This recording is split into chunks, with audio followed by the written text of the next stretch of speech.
राधे राधे। कैसे हैं आप लोग? ईश्वर कृपा से आप सब अच्छे होंगे। ईश्वर सब पे कृपा बनाए रखे, सबका कल्याण करे। आज मैं बताने जा रही हूँ कि छठ तिला जो एकादशी है, जो माघ के महीने की कृष्ण पक्ष की एकादशी होती है, उसको छठ तिला एकादशी के नाम से जानते हैं। वह कब है और 24 को है या 25 जनवरी को? शुभ मुहूर्त, पूजा विधि एवं महात्म्य सहित आपको बताने जा रहे हैं। और एकादशी में क्या करें क्या ना करें, ये भी मैं आपको बताऊंगी। तो सबसे पहले ये जान लें कि ये जो व्रत है माघ मास की कृष्ण पक्ष की एकादशी को किया जाता है और इस दिन भगवान विष्णु का पूजन होता है और लक्ष्मी नारायण भगवान का पूजन किया जाता है। विष्णु जी के साथ लक्ष्मी जी का पूजन अवश्य करना चाहिए। और इस दिन पंचामृत में तिल मिलाकर भगवान विष्णु को स्नान कराते हैं। जो दूध वगैरह से स्नान कराया जाता है उसमें तिल डाल के, इसीलिए बोला जाता है छठ तिला एकादशी। तो कहा जाता है कि जो मनुष्य जितने तिलों का दान करता है वह उतने सहस्त्र वर्ष स्वर्ग में वास करता है, उतने 100 वर्ष वह स्वर्ग में वास करता है। और इसीलिए यह व्रत विधि पूर्वक भजन कीर्तन करते हुए भगवान विष्णु का पूजन करते हुए करना चाहिए और कथा सुननी चाहिए इसमें। और इस साल छठ तिला एकादशी के दिन शनिवार का संयोग बना है, जो कि 25 तारीख को है। और इसलिए इस दिन भगवान विष्णु के साथ साथ भगवान शनिदेव की भी पूजा की जाएगी। और छठ तिला एकादशी का पूजन का मुहूर्त आदि मैं अभी आपको बता रही हूँ। आप हमारे साथ पूरे वीडियो में बने रहें और वीडियो आपको अच्छा लगे तो लाइक और शेयर अवश्य कीजिए और कमेंट में राधे राधे अवश्य लिखिएगा। माघ का महीना वैसे तो हिंदू धर्म में भगवान विष्णु को महीना समर्पित है। माघ का महीना विशेष महत्व है। गीता में भी भगवान ने कहा है श्रीमद् भगवद गीता में कि माघ का महीना हमें सबसे प्रिय है। तो माघ माह के कृष्ण पक्ष की जो एकादशी है उसको छठ तिला एकादशी कहते हैं, जैसा कि मैंने अभी बताया। और वह छठ तिला एकादशी 25 जनवरी शनिवार के दिन है। और इस दिन तिल का उपयोग, दान आदि का विशेष महत्व है। मानता है कि इस दिन तिल का अधिक से अधिक प्रयोग करने से पुण्य की प्राप्ति होती है। और इस एकादशी जो व्रत है, छठ तिला एकादशी का जो व्रत है, उसके प्रभाव से व्यक्ति पापों से मुक्त हो जाता है। पापों से मुक्ति मिलती है व्यक्ति को जो भी व्रत रखता है। और छठ तिला एकादशी का जो शुभ मुहूर्त है, वह एकादशी जो तिथि है वो 24 जनवरी को रात्रि में 7 बजकर, शाम के टाइम से आया, मतलब रात्रि हो जाती है, सूरज हो जाता है 7 बजे। तो 7:25 पर प्रारंभ होगी। 24 तारीख को 7:25 पर, यानी कि कल 7:25 पर प्रारंभ होगी और एकादशी तिथि का समापन होगा 25 जनवरी को रात्रि में 8:31 पर समाप्त होगी। तो इसलिए एकादशी जो व्रत है वह उदय तिथि के अनुसार 25 तारीख को ही रखा जाएगा, शनिवार के दिन। और इस दिन छठ तिला एकादशी में कई पूजन के शुभ मुहूर्त बन रहे हैं, जैसे कि ब्रह्म मुहूर्त में 5:26 से लेकर 6:19 तक सुबह।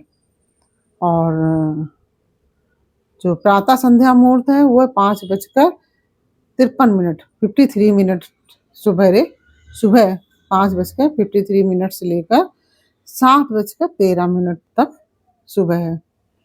और जो अभिजीत मुहूर्त है वह 12:12 दोपहर में 12:12 से लेकर 12:55 तक अभिजीत मुहूर्त है। अभिजीत मुहूर्त प्रतिदिन होता है और वह बहुत ही शुभ मुहूर्त माना जाता है। और जो विजय मुहूर्त है वह 2:21 दोपहर में 2:21 से लेकर 3:03 तक, दोपहर में 3:03 तक रहेगा। और जो गोधूली मुहूर्त है, गोधूली बेला जो कही जाती है, दिया बाती की बेला कह लें या गोधूली बेला कह लें या सूर्यास्त का समय कह लें, जो भी कह लें आप, सुबह 5:52 से लेकर 6:19 तक है। शाम को 5:52 से लेकर 6:19 तक। और इसके साथ ही जब एकादशी जो व्रत है उसका पारण का समय भी मैं आपको बता रही हूँ अभी, आप हमारे साथ बने रहें। एकादशी पर जो लक्ष्मी नारायण की पूजा आदि करें, सुबह प्रातःकाल स्नान आदि करने के पश्चात आप भगवान लक्ष्मी नारायण की पूजा करें और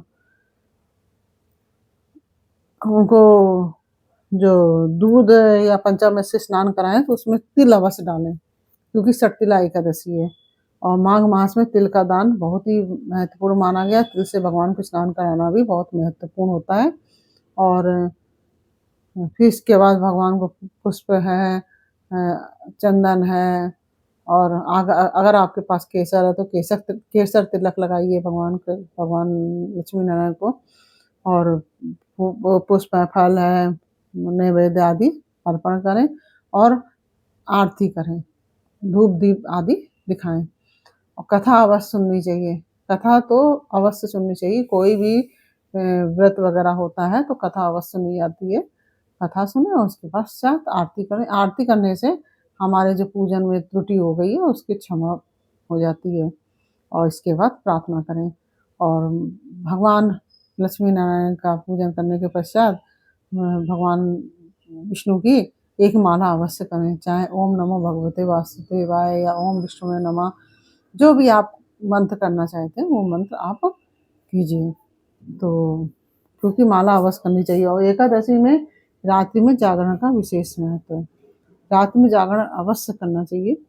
अगर आप पूरी रात्रि नहीं जाग सकते हैं तो रात्रि में अर्ध रात्रि तक आप जागरण कर सकते हैं।